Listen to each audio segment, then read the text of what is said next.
கோடநாடு கொலை கொள்ளை வழக்கு டிசம்பர் 19ஆம் தேதிக்கு ஒத்திவைப்பு. கோடநாடு கொலை மற்றும் கொள்ளை வழக்கின் விசாரணை இன்று உதகையில் உள்ள ஒருங்கிணைந்த நீதிமன்ற வளாகத்தில் நடைபெற்றது.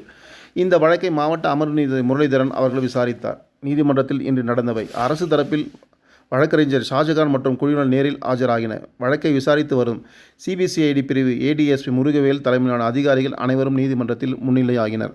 குற்றம் சாட்டப்பட்ட கேரள மாநிலத்தைச் சேர்ந்த வாளையாறு மனோஜ், ஜித்தன், ஜாய் உள்ளிட்டோர் நேரில் ஆஜராகினர். விசாரணையில் முன்னேற்றம்.